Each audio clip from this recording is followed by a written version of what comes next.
Hello, everybody.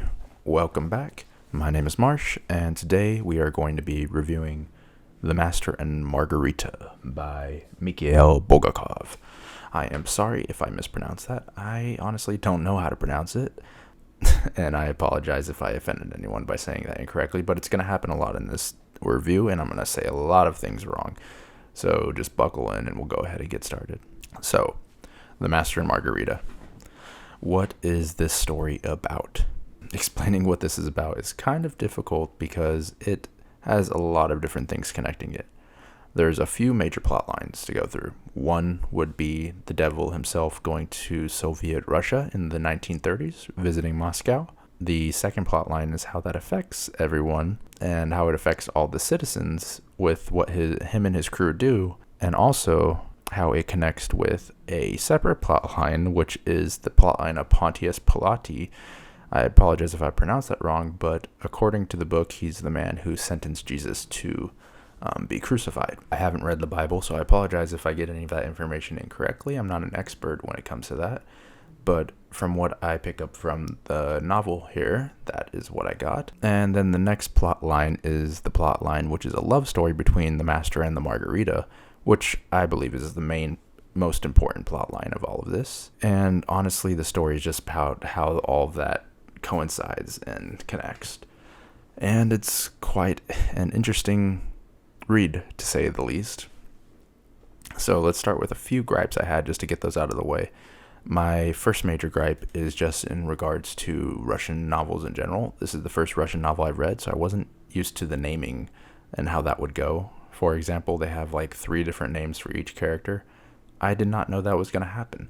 It made it extremely difficult to start out with to know who was who, especially since the author introduces new characters almost every single chapter, and he introduces them by 3 different names, and when people are talking to them, they have to say their names in different ways based off whatever status they are. So it was extremely difficult to get used to that at first. By the second half of the book, I got more used to it because he also stopped introducing so much characters. Basically, the whole first half, every other chapter, he's going to introduce a few new characters and a new storyline.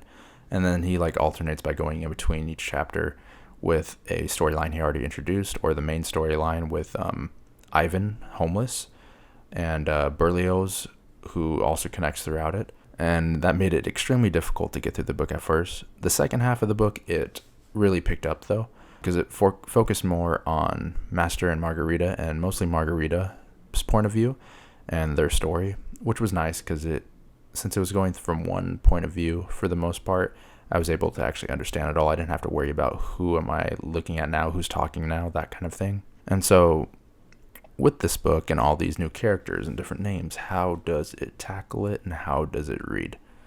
So to be honest, I think this book may be better upon reread once you know who's who. That could be an issue with me myself, not being used to Russian names, but I feel like it's trying a lot and it succeeds in certain plot lines, but not all of them. Plot lines it does succeed in would be the Master and Margarita plotline, the Pontius plotline, and then the Ivan plotline. The ones that it doesn't succeed in is anytime they're introducing new things. For example, the Devil's crew will constantly mess with new characters. So they may go to a tenant and they'll exchange money for the tenant, and they'll give them fake currency, and then the tenant will get arrested because of that fake currency. And then they'll do something else and mess with another person, like Ivan. They killed Berlioz right in front of him and decapitated him. And then they let Ivan chase him around until he gets seen as crazy because he's swimming through a river naked with a candle in his hand, and so he gets sent to an insane asylum. Sorry if that's not the proper term. I'm going to call it an asylum. And things of that sort. And there's more characters that get thrown in that are just what are we doing here?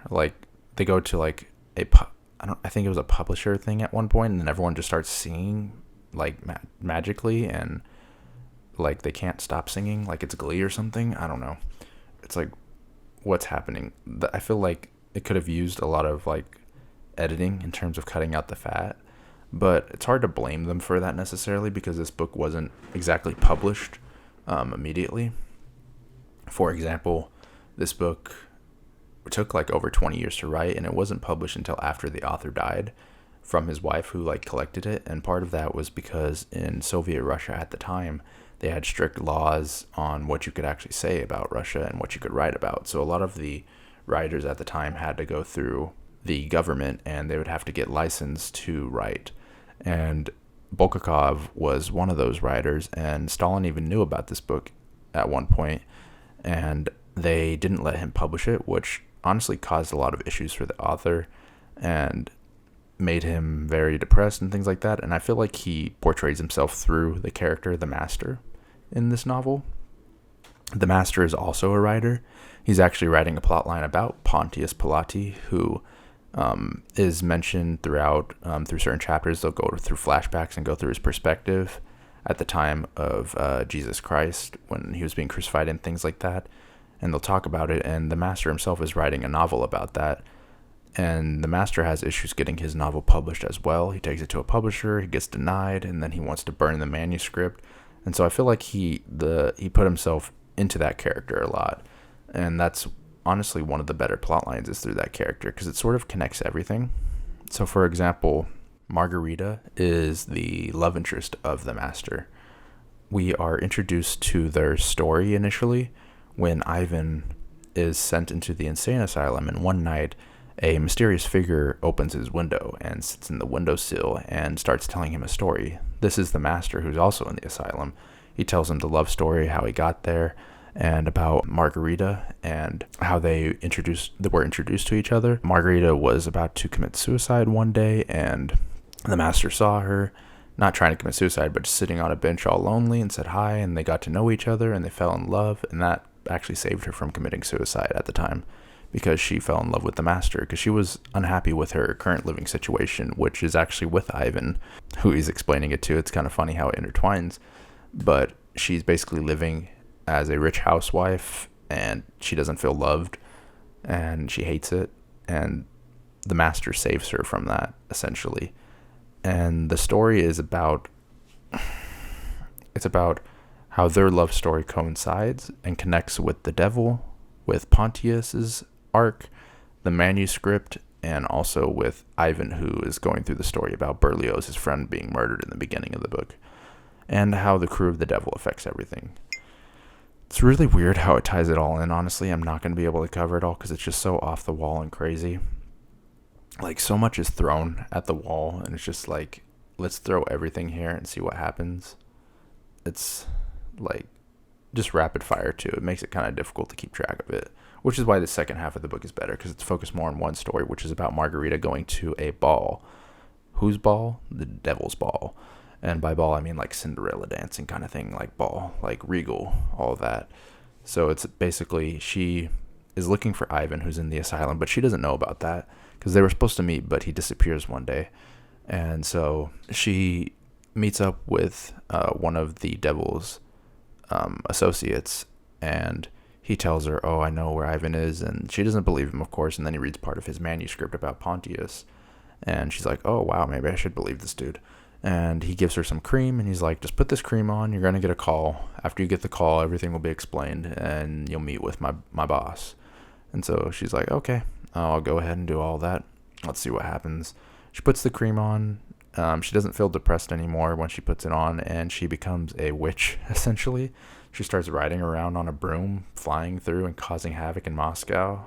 She starts flying around Moscow. She goes to the place where the publisher that denied the Master's manuscript was, and she wrecks his whole house. And she's invisible the whole time, so they can't see it. So she's just like destroying everything and causing havoc for no reason, except just to be like a troublemaker. It's kind of funny.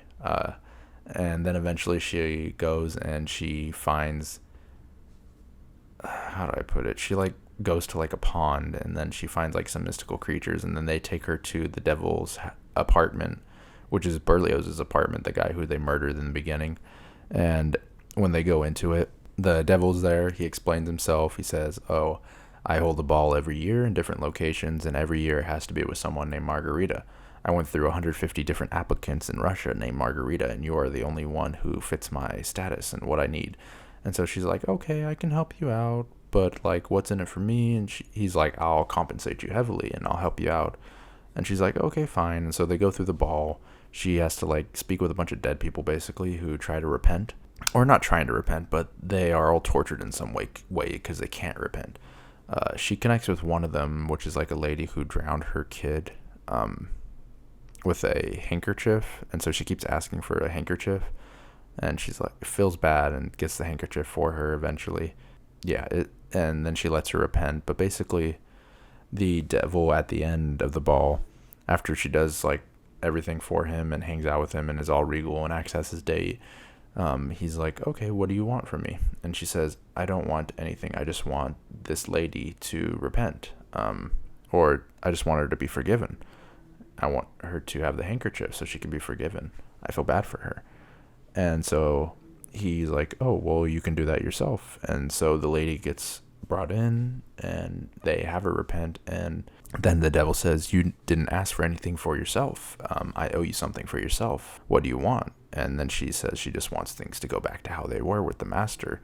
She wants to be with him again. And so they teleport the master magically into the room. And that's how the master and Margarita reconnect, since he was stuck in the insane asylum after he went crazy because he got turned down by the publisher. And so they reconnect. They go back to their apartment under the bridge that they were living in, which is all trashy because they just want to live their life how it was.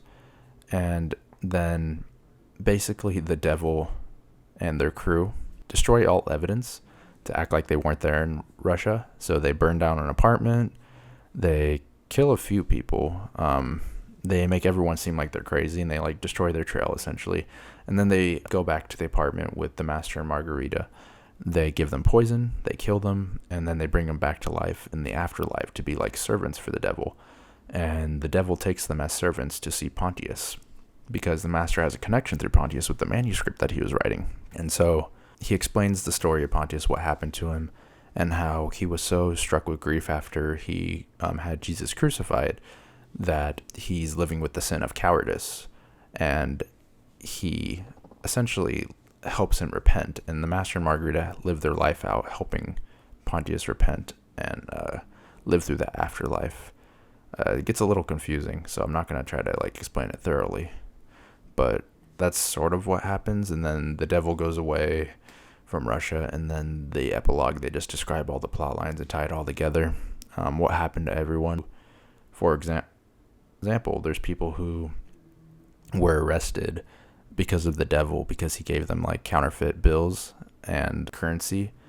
He talks about what happens to them, the people who are sent to insane asylums. He talks about what happens to them and like how it's all tied up and how everyone thinks it's a mystery with this talking cat going crazy and all of that.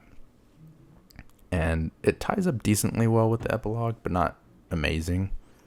But that's sort of the story. I know I sound like a madman that's ranting, and that's kind of how this book is. It's just so off the wall and crazy. I don't know.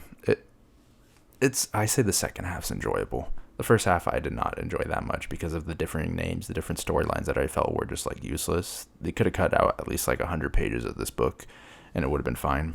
And so would I recommend this? If it's your first Russian novel, maybe not. It's my first Russian novel. I did not know what to expect coming in. Obviously, it's a satire, so it's a little different than trying to read like Crime and Punishment or War and Peace or anything like that. But it's just getting used to the naming, and then also the different storylines and plot lines he brings in all the time, and constantly bringing new characters is just difficult. And it doesn't really pick up until the second half, so it's not an easy read, at least for me. So I wouldn't necessarily recommend it. If you've read a few Russian novels and you love them, then I would, because it gives you a good perspective on Soviet Russia at the time. But if you have no interest in that, I probably wouldn't recommend it. I just picked it up originally because it talks about a crazy black cat who smokes cigars, drinks, and shoots people. And I was like, well, I gotta read a book about a talking cat who smokes cigars, drinks, and shoots people. That sounds pretty crazy. And it was crazy. Definitely crazy. If I had to give it a rating, I'd give it 3 talking cats out of 5 talking cats. Kind of low. I feel bad because it's like a classic. But if you do love it, go ahead and tell me. And if you've read this and you have any specific perspective on it, let me know how you feel about it, what you took from it, things like that. And if you have any suggestions on what to read later, just leave it in the comments below, and we'll go ahead and talk about that. My next video is probably going to be on the Fellowship of the Ring, Lord of the Rings, going into a fantasy novel instead of all the classics I've been reviewing. I've watched the movies before, but I've never read the book, so it's just like a perspective on what it's like to read the book after watching the movies growing up. So I'll go ahead and do that, and then I have a few other things planned as well coming down the pipeline. And if you want me to review anything specifically, just let me know, and we can have a conversation in the comments below as well. But thank you for watching. If you can like and subscribe, that would be amazing. You don't have to, of course, but it would be amazing and make my day. But thank you for watching, and I hope you have a wonderful rest of your day today. Bye-bye.